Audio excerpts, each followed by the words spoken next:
I've done a whole bunch of videos recently about fundamentalism and metaphors and what that means, building metaphors, foundationalist epistemology, if you want to think of it in those terms. And there's loads more to say about that, but I'm just thinking about what it might be like to do the opposite, whether I should do the opposite. I don't know yet, so prepare yourself. By the opposite I mean a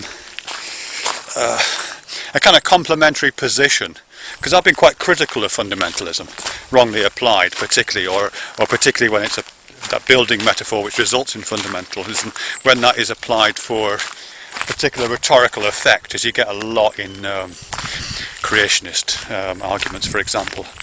Seidenbrook and Kate particularly uses it a lot. So I've been quite critical of it, but I do think there are criticisms to be made of what I'm thinking of as an opposite position, even though opposite doesn't really work, never mind.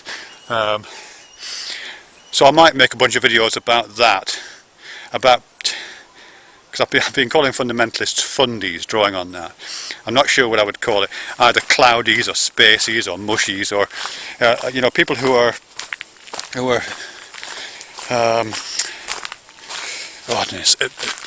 similarly difficult to talk to, similarly obdurate in conversation, who are equally frustrating to have any kind of conversation with, but not because they are locked into a single metaphor that is convenient for them, a foundationalist epistemology metaphor, but who are locked into a different way of thinking, a metaphor which refutes in a different way, or which handicaps thought in a different way.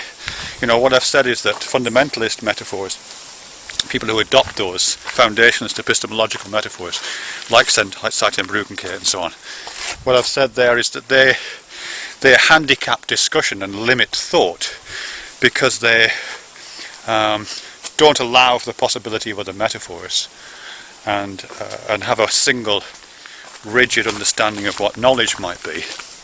But the other people that I'm considering, something like cloudies, spacies, mushies, whatevers, that kind of thing, are similarly limited because they only see metaphor. It's a kind of postmodern nightmare, I guess, or possibly a spiritual nightmare.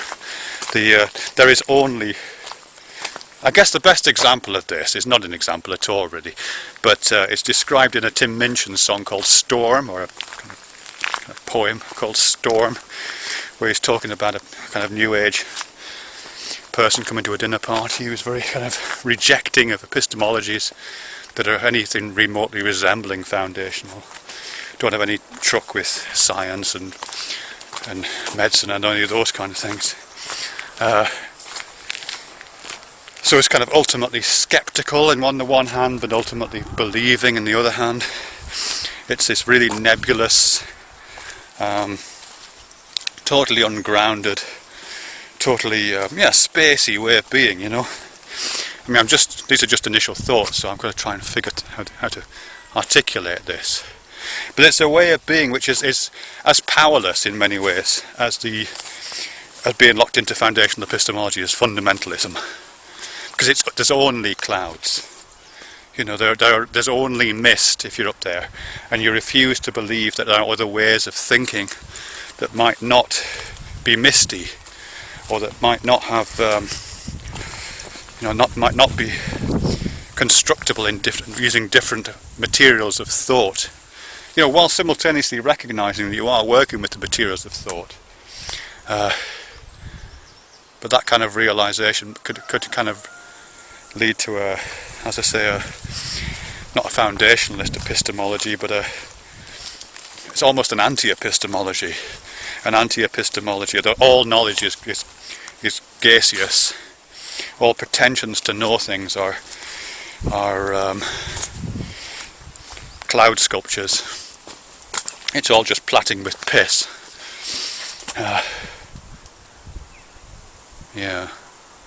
Skepticism. There's something about skepticism in there. Anyway, these are just early thoughts. So if you're not completely bored of knowledge metaphors, that's probably where I'll be going next week, to think about the complement, the contrast, the opposite to foundationalist epistemology exhibited by fundamentalists towards the anti-epistemology and the the dissolving of all metaphors into mist, exhibited by spacies, cloudies, mushies, airies, airy-fairies. Airy-fairies, that'll do, airy-fairies.